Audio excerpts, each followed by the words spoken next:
வணக்கம் மக்களே. நம்ம கார்த்திக் கதையில் ஜூலை 23 என்ன நடக்க போகுது அப்படிங்கிறத பற்றி தாங்க இந்த வீடியோவில் இப்போ நம்ம பார்க்க போகிறோம். வீடியோவுக்கு மறக்காமல் லைக் பண்ணிக்கோங்க. நீங்கள் லைக் பண்ணுறது தான் எங்களுக்கு அடுத்தடுத்து வீடியோ போடுறதுக்கு ரொம்பவே இன்ட்ரெஸ்டிங்காக இருக்கும். ஸோ மறக்காமல் லைக் பண்ணிவிட்டு இந்த வீடியோவை தொடர்ந்து பாருங்கள். என்ன நடக்குது அப்படின்னு பார்த்துக்கிட்டிங்கன்னா, நம்ம ஹீரோ வந்துட்டு அந்த பார்வதியோட ஹஸ்பண்டை போய் ஒரு இடத்துல பார்க்குறாங்க. அவர் ஹீரோவை பார்த்துட்டு, சொல்லுங்கள் சார், உங்களுக்கு யார் வேணும் அப்படின்னு கேட்குறாங்க. அப்போ ஹீரோ சொல்கிறாரு, இங்கே பாருங்க, உங்களுடைய மனைவி பார்வதி இருக்காங்கல்ல, அவங்களால எங்களோட மாமாவுக்கு மிகப்பெரிய ஒரு அவமானம் கிடைச்சிருக்கு. நீங்கள் வந்து உங்கள் மனைவி எப்படிப்பட்டவங்க அப்படிங்கிறத சொன்னீங்கன்னா எங்களுக்கு இருக்கிற பிரச்சனைகள் எல்லாமே முறிஞ்சு போயிடும் அப்படின்னு. அதுக்கு அவர் சொல்கிறாரு, இங்கே பாருங்க சார், அவளால் நான் நிறைய கஷ்டத்தை அனுபவிச்சுக்கிட்டு இருக்கேன். கல்யாணம் பண்ண நாள் முதலா டெய்லி 5000 சம்பாதிச்சுட்டு வர சொன்னா நான் எப்படி சம்பாதிக்க முடியும்? நான் ஒரு சாதாரண ஆட்டோ தொழிலாளி. ஒரு நாளைக்கு 5000 சம்பாதிக்க முடியுமா? அப்படி 5000 சம்பாதிக்க முடியலைன்னா என்னை வீட்டுக்குள்ளேயே அனுமதிக்க மாட்டா தெரியுமா அப்படின்னு. இதை கேட்டதும் அவர் சொல்றாரு, இங்க பாருங்க, வேற ஏதாவது உங்க மனைவியை பத்தி தெரியுமா அப்படின்னு. அதுக்கு அவர் சொல்றாரு, அவளை நான் இப்பெல்லாம் சந்திக்கவே இல்லை. ஆனா அவ சரியான கேடி. யாரு காசு கொடுத்தாலும் அவ பயங்கரமா நடிப்பா அப்படின்னு. ஹீரோ சொல்கிறாரு, இங்கே பாருங்க, இந்த விஷயத்த மட்டும் அங்கே உள்ளவங்க எல்லாருக்கிட்டையும் வந்து சொல்லிட்டீங்கன்னா போதும், எங்கள் மாமா மேலே எந்த தப்பும் இல்லை அப்படின்னு நிரூபிச்சிடலாம். அப்போது நம்ம மயிலு சொல்கிறாரு, சகல, அதுக்கு வாய்ப்பு குறைவு சகல. இவருக்கே அவங்களோட ஒய்ஃபை பற்றி அந்த அளவுக்கு முழுசாக விவரம் தெரியல. அப்படி இருக்கையில எப்படி அவர் சொன்னால் ஊர் மக்கள் நம்புவாங்க? நம்மளுக்கு ஒரு ஸ்ட்ராங்கான ஆதரவு வேணும். அப்போ அந்த பார்வதியோட ஹஸ்பண்ட் சொல்கிறாங்க, சார், நான் வந்து பஞ்சாயத்தில் சொல்கிறேன் சார் அப்படின்னு. அப்போ ஹீரோ சொல்கிறாரு, சகல சொல்கிறது கரெக்டு தான். ஸோ என்னதான் நீங்கள் வந்து உண்மையை சொன்னாலும் எல்லாரும் ஸ்ட்ராங்கான ஆதாரத்தை கேட்பாங்க. சும்மா உங்களை போய் கூட்டிகிட்டு போயிட்டு சொன்னாலும் உங்கள் கூட வாழ விருப்பம் இல்லை அப்படின்னு தான் அவங்க அவரு கூட தொடர்பில் இருந்தேன் அப்படின்னு சொல்லிடுவாங்க. ஸோ இது வந்து ஸ்ட்ராங்கான ஒரு எவிடன்ஸாக மாறிடும் நமக்கு எதிராக. ஸோ இப்போதைக்கு அதையெல்லாம் சொல்கிறதுக்கு வாய்ப்பே இல்லை. ஸோ நான் இப்போ என்ன பண்ண போகிறேன் அப்படின்னா, வேறு ஏதாவது பிளான் பண்ண போகிறேன். அப்போ தான் அந்த பொம்பளையை பற்றின உண்மையை கண்டுபிடிக்கலாம் அப்படின்னு சொல்ல, உடனே பார்வதியோட ஹஸ்பண்ட் சொல்கிறாங்க, சார், அவள் அந்த மாதிரி பண்ணுறதுக்கு நான் உங்ககிட்ட மன்னிப்பு கேட்டுக்கிறேன் சார். பக்கத்து ஊரில் உள்ள அந்த சேதுபதி ஐயாவோட குடும்பத்தை பற்றி நிறையவே கேள்விப்பட்டிருக்கேன். அந்த குடும்பத்துக்கு எந்த அளவுக்கு சேதுபதி ஐயா நல்லது பண்ணிக்கிட்டு இருக்காரு அப்படிங்கிறது எல்லாத்தையுமே நான் கேள்விப்பட்டிருக்கேன். இவளால் வந்துட்டு அந்த குடும்பம் இவ்வளோ பெரிய அவமானத்தை தேடி இருக்கா அப்படின்னு நினச்சி பார்த்தா எனக்கே மனசுக்கு கஷ்டமாக இருக்குது அப்படின்னு. அப்போ ஹீரோ சொல்கிறாரு, சரி சரி, வேற ஏதாவது உங்கள் மனைவியை பற்றி தகவல் தெரியுமா அப்படின்னு. அதுக்கு அவர் சொல்கிறாரு, சார், எனக்கு இது மட்டும் நல்லா தெரியும் சார். அவளுக்கு இந்த சாமி பக்தி அப்படின்னா ரொம்ப ஈடுபாட்டோட இருப்பா. அவள் அதிகமாக வந்து சாமிக்கு பயப்படுவா. நீங்கள் அது மட்டும்தான் சார் எனக்கு அதை பற்றி தெரியும். அப்போ ஹீரோ சொல்கிறாரு, சரி ஓகே அப்படின்னு சொல்லிட்டு ஹீரோ அந்த ஆளுக்கு வந்து நன்றி சொல்லிட்டு அந்த இடத்துலேருந்து கிளம்புறாரு. நேராக நம்ம ஹீரோ வெளியில் வந்துட்டு நேராக மயிலுக்கிட்ட, நம்ம இப்போ என்ன பண்ணுறது, நம்மளோட அடுத்த பிளான் என்ன அப்படின்னு. அப்போ மயிலு சொல்கிறாரு, அதான் சகல, எனக்கும் தெரியல. நாளைக்கு 10 மணிக்குள்ளே எப்படியாவது பஞ்சாயத்தில் மாமா மேலே தப்பில்லை அப்படின்னு நிரூபிக்கலாம் அப்படின்னு பார்த்தா அடுத்தடுத்து ஏதாவது ஒரு பிரச்சனை வந்துக்கிட்டே இருக்கே, இப்போ என்ன சகல பண்ணுறது அப்படின்னு. அப்போ ஹீரோ சொல்கிறாரு, அதெல்லாம் கவலைப்படாதீங்க, மாமா மேலே தப்பில்லை அப்படின்னு ஆதாரத்தோட நிரூபிச்சிடலாம் அப்படின்னு ஹீரோ சொல்கிறாரு. அதே நேரத்தில் ஹீரோவுக்கு சூப்பரான ஒரு ஐடியா தோணுது. ஹீரோ சொல்கிறாரு, அந்த பொம்பளைக்கு பக்தின்னா அந்த அளவுக்கு பயபக்தியோட இருப்பா அப்படின்னு சொன்னாங்கல்ல, அதை வச்சு தான் நம்ம உண்மையை கண்டுபிடிக்கணும். அதுக்கு அவர் சொல்கிறாரு, இப்படி சகல. அப்போ ஹீரோ சொல்கிறாரு, இங்கே பாருங்க, இது மாதிரி நேராக அந்த பொம்பளைய வாயிலேருந்து தான் நம்ம உண்மையை வர வைக்க போகிறோம் அப்படின்னு. இதை கேட்டதும் அவரும் சரி அப்படிங்கிறாரு. அதுக்கப்புறமா நம்ம ஈஸ்வரி இருக்காங்கல்ல, அவங்க ரொம்ப சோகத்தோடு உட்காந்துருக்காங்க. அப்போ வில்லி அந்த இடத்துக்கு வந்துட்டு, அக்கா, இன்னும் கொஞ்ச நேரத்தில் பஞ்சாயத்து நடக்க போகுது. ஏதோ அந்த கார்த்தி மாமா மேலே எந்த தப்பும் இல்லை அப்படின்னு ஆதாரத்தோட நிரூபிக்கிறேன் அப்படின்னு சொல்லிட்டு போனானா. ஆனால் இது வரைக்கும் அவங்களுக்கு சாதகமாக எந்தவித ஆதாரமும் கிடைக்கலையாம். அப்போ மாமா மேலே தப்பிருக்கு அப்படின்னு தானே அர்த்தம். இப்படி மாமா இந்த அளவுக்கு உனக்கு துரோகம் பண்ணுவார் அப்படின்னு நான் கொஞ்சம் கூட எதிர்பார்க்கவே இல்லைக்கா. ஏதாவது ஒரு வகையில் மாமா மேலே தப்பி இருக்காது அப்படின்னு யாராவது நிரூபிக்க மாட்டாங்களா அப்படின்னு நானுமே எதிர்பார்த்துக்கிட்டு இருக்கேன். ஆனால் மாமா வந்துட்டு அந்த பொம்பளை வச்சிருந்தது உண்மைதான் போல அப்படின்னு. இதை கேட்டதும் ஈஸ்வரி சொல்கிறாங்க, ஒருவேளை அவர் மட்டும் இந்த தப்பு நிரூபிக்கப்பட்டுச்சு, நான் கண்டிப்பா அவரை இந்த வீட்டுக்குள்ள விடவே மாட்டேன். அவருக்கும் இந்த வீட்டுக்கும் எந்தவித சம்மந்தமும் இல்ல. அவரு பொண்ணுங்கள கூட அவர பார்க்க விட மாட்டேன் அப்படின்னு. அப்ப வில்லி சொல்றாங்க, ஆமாக்கா சரிதான். இந்த வீட்டுக்குள்ள அவர் இருக்கிறதுனால நீ எந்த அளவுக்கு அவமானப்பட்டுக்கிட்டு இருக்க. சாதாரணமா ஒரு கோவிலுக்கு கூட உன்னால போக முடியல. அப்படி இருக்கையில நீ எதுக்குக்கா அவரை இந்த வீட்டுக்குள்ள விடணும்? அவரை இந்த வீட்டுக்குள்ள விட வேண்டிய அவசியமே இல்ல. ஒருவேளை அவர் மேல எந்தவித உண்மையை நிரூபிக்க முடியல அப்படின்னா, அவரு இந்த வீட்டுக்குள்ள வரக்கூடாதுக்கா அப்படின்னு. ஈஸ்வரியும் சரிடி அப்படின்னு சொல்றாங்க. அதே நேரத்துல நம்ம ரோஹிணி, ரேவதி எல்லாரும் வந்துட்டு அவங்க அம்மாவ பார்த்து, "அம்மா பஞ்சாயத்து நடக்க போகுது. அப்பாவுக்கு சப்போர்ட்டா நீங்களும் வந்து அந்த இடத்துல நிக்கணும். வாங்கம்மா" அப்படின்னு. அப்ப ஈஸ்வரி சொல்றாங்க, "இங்க பாருடி, நான் எதுக்கு வரணும்? அவரு மேல எப்படியும் இன்னைக்கு உண்மையை நிரூபிக்க போறாங்க. எல்லாரும் அவர ஊர விட்டு ஒதுக்கி வைக்க போறாங்க. நான் இந்த இடத்துக்கு வந்து என்ன பண்ண போறேன் அப்படின்னு." இதை கேட்டதும் ரேவதி சொல்றாங்க, என்னம்மா இப்படி பேசுறீங்க? இங்க பாரு, அப்பா மேல உனக்கு நம்பிக்கையே இல்லையா? அப்பா ரொம்ப நேர்மையானவர். யாருக்கும் எந்த வகையிலையும் துரோகம் பண்ணக்கூடாது அப்படின்னு நினைக்கிறவரு. 30 வருஷமா அவர் கூட குடும்பம் நடத்தி இதான் கத்துக்கிட்டீங்களா நீங்க அப்படின்னு. அப்ப ஈஸ்வரி சொல்றாங்க, இங்க பாருங்கடி, எனக்கு அந்த மனுஷன் முகத்துல முழிக்கிறதுக்கு கொஞ்சம் கூட விருப்பம் இல்லை. யாராவது அவரை பத்தி நீங்க என்கிட்ட நல்ல விதமா எடுத்து சொல்லணும் அப்படின்ட்டு வந்தீங்க அவ்வளோதான். தயவு செஞ்சு போயிருங்கடி அப்படின்னு. இதை கேட்டதும் ரேவதி ரொம்பவே ஷாக் ஆகி அவங்க அம்மாவை பார்த்து, அம்மா அப்பா மேல இன்னைக்கு தப்பில்லை அப்படின்னு நிரூபிக்க போறோம். நிரூபிச்ச பிறகு கண்டிப்பா நீ ரொம்ப வருத்தப்படுவ. அம்மா கிட்ட நீ என்ன பதில் சொல்ல போற அப்படிங்கிறத பாக்குறேன் அப்படின்னு சொல்லிட்டு ரேவதி அந்த இடத்துல இருந்து போறாங்க. இதையெல்லாம் பார்த்துட்டு வில்லி சொல்றாங்க, அக்கா இவளுக அப்பா மேல உள்ள பாசத்துல பேசுறாளுக. கண்டிப்பா அங்க உண்மையை நிரூபிக்கிறதுக்கு வாய்ப்பே இல்லக்கா. ஏன்னா அத்தனை பேருக்கும் தெரியும் அங்க என்ன நடக்குது அப்படின்னு. சோ கண்டிப்பா வந்துட்டு யாருமே நிரூபிக்கிறதுக்கு வாய்ப்பே இல்லை அப்படின்னு. இது கேட்டதும் ஈஸ்வரி சொல்றாங்க, அவர் எனக்கு இவ்ளோ பெரிய துரோகத்தை பண்ணுவாரு அப்படின்னு நான் எதிர்பார்க்கவே இல்லை அப்படின்னு சொல்லிட்டு வருத்தத்தோட உட்கார்ந்துருக்காங்க.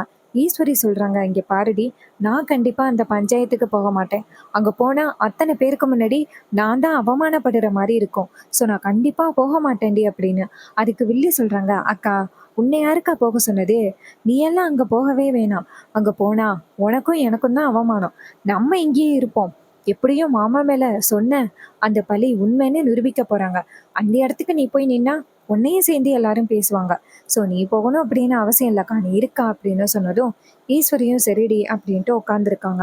அப்ப வில்லி நினைக்கிறாங்க, பஞ்சாயத்துல என்னெல்லாம் நடக்குது அப்படிங்கிறத பத்தி அவர்கிட்ட நம்ம ஃபோன் பண்ணி தெரிஞ்சுக்கலாம். எப்படியும் அந்த டிரைவர் பையன் உண்மையை கண்டுபிடிக்க போறது கிடையாது அப்படின்னு வில்லி ரொம்ப சந்தோஷத்தோட இருக்காங்க. இன்னொரு பக்கம் சிவனாண்டியையும் முத்துவையும் காமிக்கிறாங்க. சிவனாண்டி சொல்றாரு, மாமா கண்டிப்பா இன்னும் கொஞ்ச நேரத்துல வந்துட்டு அந்த ராஜா மேல உள்ள தப்பு நிரூபிக்க போறாங்க அப்படின்னு. அதே நேரத்துல பஞ்சாயத்து கூடுது. நம்ம ஹீரோ, மயிலு எல்லாரும் பஞ்சாயத்துக்கு வராங்க. அப்ப அந்த பார்வதியும் வராங்க. ராஜாவும் வந்து நிக்கிறாரு.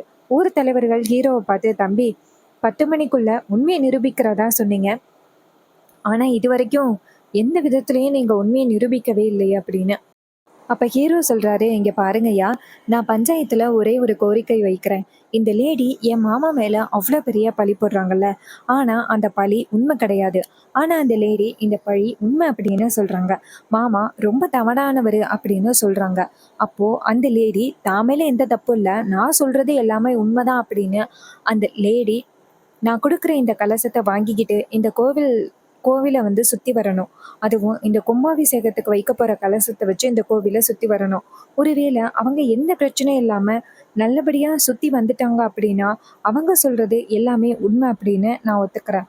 ஒருவேளை அவங்க மட்டும் நல்லபடியா சுத்தி வரல அப்படின்னா, அவங்க சொல்றது பொய் அப்படின்னு. உடனே அந்த பார்வதி சொல்றாங்க, இங்க பாருங்கய்யா, இதுக்கெல்லாம் நான் வரமாட்டேன் அப்படின்னு. ஊர் தலைவர்கள் பார்வதியை பார்த்து, இங்க பாருமா, நீ சொல்றது உண்மையா இருந்தா நீ ஏன் பயப்படணும்? இங்க பாரு, உனக்கான ஒரு நீதிக்காக தான் நீ இந்த இடத்துல வந்து நிக்கிற. நீ போய் சுத்தி வா அப்படின்னு. அப்ப பார்வதி முழிச்சுக்கிட்டு நிக்கிறாங்க. முத்து சிவனாண்டிய பார்த்து, என்னடா மவனே, அவன் மாமா மேல எந்த தப்பும் இல்லை அப்படின்னு ஆதாரத்தோட நிரூபிப்பான் அப்படின்னு பார்த்தா தேவையில்லாம என்னென்னமோ சொல்லிட்டு வந்து நிக்கிறான். அப்ப சிவனாண்டி சொல்றாரு, ஆமா சத்தப்பா, அவன் மாமா மேல எந்த தப்பும் இல்லை அப்படின்னு நிரூபிக்கிறதுக்கு அவனுக்கு ஒரு வகையிலையும் எந்த வாய்ப்பும் கிடைக்கல போல. அதான் கண்டமேனிக்கு இப்படி சொல்லிட்டு வந்து நிக்கிறான். அவன் என்ன சொல்லிட்டு வந்தாலும் கண்டிப்பா நம்ம சொல்றதுதான் நடக்க போகுது. நீங்க கவலைப்படாதீங்க. அவன் அது இதுன்னு சொல்லி இந்த பிரச்சனையை டைவர்ட் பண்ணலாம் அப்படின்னு பார்க்குறான் போல. அவன் என்னதான் ட்ரை பண்ணாலும் இன்னைக்கு நம்ம சொல்றது தான் நடக்கும். இந்த கும்பாபிஷேக பூஜையில மரியாதை கிடைக்க போறது எனக்கு தான் அப்படின்னு. இதை கேட்டதும் முத்து சொல்றாரு, ஆமாடா மவனே, என்ன ஆனாலும் சரி இந்த கும்பாபிஷேகத்தோட பொறுப்புகள் உன் கைக்கு தான் வரணும் அப்படின்னு. அப்புறமா பார்வதி ஊர் தலைவர்களை பார்த்து, இங்க பாருங்க, நான் சொல்றது எல்லாமே உண்மை, உங்களுக்கு ஆதாரமும் கொடுத்துட்டேன், இதுக்கப்புறமும் நீங்க எல்லாரும் என்ன எதிர்பார்க்கிறீங்க அப்படின்னு. அப்ப ஊர் தலைவர் சொல்றாரு, ஏம்மா சுத்தி வர்றதுக்கு உனக்கு பயமா இருக்கா? உன் மேல ஏதாவது தப்பு இருக்கா அப்படின்னு. உடனே அந்த லேடி சொல்றாங்க, இல்லையா, என் மேல எந்த தப்பும் இல்லை அப்படின்னு.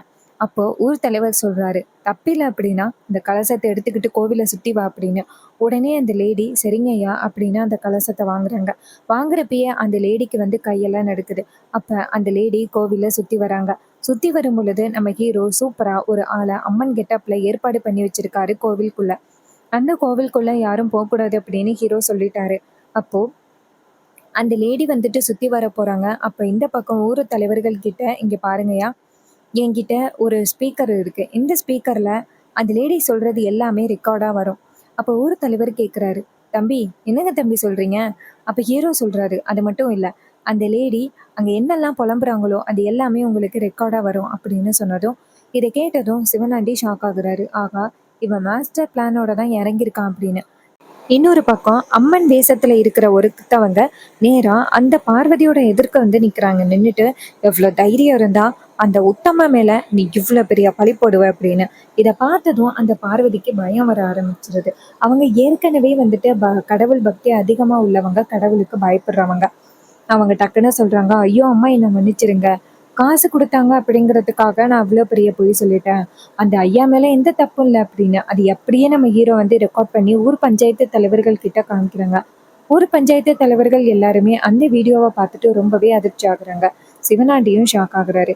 பார்வதி அழுகுறாங்க காலில் விழுந்து, அம்மா நான் பண்ணது மிகப்பெரிய தப்புமா, ஒரு உத்தம மேல நான் பழி போட்டுட்டேன், இதுக்கப்புறம் இந்த மாதிரி நான் எந்த வித தப்பும் பண்ண மாட்டேன், நான் அப்படி பண்ண தப்புக்கு என்னை தயவு செஞ்சு மன்னிச்சிருங்க அப்படின்னு சொல்லிட்டு அந்த பார்வதி அழுகுறாங்க. அதே நேரத்துல 2 பேர் உள்ளார நேரா பார்வதியை பார்த்து, இங்க பாருமா, வா அப்படின்னு சொல்லி பிடிச்சி வெளியில இழுத்துட்டு வராங்க. அப்போ அந்த பார்வதி வெளியில வந்ததோட ஊர் தலைவர்கள் பார்வதியை பார்த்து, இங்க பாரு, உள்ளார நீ என்னென்னலாம் புலம்புனியோ அது எல்லாமே எங்களுக்கு ரெக்கார்டா இங்க பாரு அப்படின்னு சொல்லிட்டு காமிச்சதும் அவங்க பார்த்ததும் ரொம்பவே அதிர்ச்சி ஆகுறாங்க. ஊர் தலைவர்கள் நேரா அந்த பார்வதியை பார்த்து, உனக்கு எவ்வளவு தைரியம் இருந்தா நீ அப்படி சொல்லுவ, இப்படி நல்லவர் மேல இவ்வளவு பெரிய பழி போட்டிருக்க, நீ எல்லாம் ஒரு மனுஷியா, காசுக்கு என்ன வேணாலும் பண்ணுவியா அப்படின்னு. அப்போ பார்வதி திருன்னு முழிச்சுக்கிட்டு நிக்கிறாங்க. முத்து சிவனாண்டிய பார்த்து, என்னடா மவனே, நம்ம என்ன ட்ரை பண்ணாலும் சரி நம்ம நினைச்சது எதுவுமே நடக்காது போலயே, நம்ம கடைசி வரைக்கும் இப்படியே தோத்துக்கிட்டு இருக்கணுமே போலயே அப்படின்னு. அதுக்கு அவர் சொல்றாரு, இங்க பாருங்க மாமா, நீங்க கவலைப்படாதீங்க, அவ கண்டிப்பா நம்மளை பத்தி மாட்டி கொடுக்க மாட்டா, அப்படி நம்மளை பத்தி மாட்டி விட்டா அவளுக்கு எந்த அளவுக்கு பிரச்சனை வரும் அப்படிங்கிறது அவளுக்கு தெரியும். ஸோ கண்டிப்பா நம்மளை எந்த வகையிலையும் மாட்டி விட மாட்டா, நீங்க தைரியமா இருங்க அப்படின்னு ஊர் தலைவர்கள் பார்வதியை பார்த்து, இங்க பாரு, எதுக்கு நீ இப்படி பண்ண அப்படின்னு சொல்ல, பார்வதி சொல்றாங்க, நான் காசுக்கு ஆசைப்பட்டு தான் நான் இப்படி பண்ணேன், நான் பண்ணது மிகப்பெரிய தப்பு தான், என்னை மன்னிச்சிடுங்க, நான் இதுக்கப்புறம் இந்த மாதிரி எந்தவித தப்பும் பண்ண மாட்டேன், என்னை மன்னிச்சு விட்டுருங்க அப்படின்னு சொல்லிட்டு பார்வதி எல்லாரையும் பார்த்து கெஞ்ச, ஊர் தலைவர்கள் சொல்றாங்க, சரி ராஜராஜா கிட்ட மன்னிப்பு கேட்டுட்டு இந்த இடத்த விட்டு ஓடிப்போ அப்படின்னு.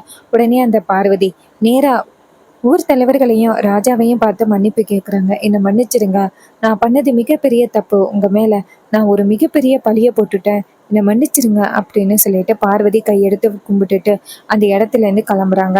ஸோ இதையெல்லாம் பார்த்துட்டு நம்ம ராஜா அப்பதான் நிம்மதி ஆகுறது, நம்மளே மேல என்ன வித தப்பு இல்லை அப்படின்னு. அண்ட் இந்த கதை உங்களுக்கு பிடிச்சிருந்துச்சுன்னா இந்த வீடியோவுக்கு மறக்காம லைக் பண்ணிக்கோங்க. நீங்க லைக் பண்றது தான் எங்களுக்கு அடுத்தடுத்து வீடியோ போடுறதுக்கு ரொம்பவே இன்ட்ரெஸ்டிங்கா இருக்கும். ஸோ மறக்காம லைக் பண்ணிட்டு இந்த வீடியோவை தொடர்ந்து பாருங்க. தேங்க்யூ ஃபார் வாட்சிங். See you on next video.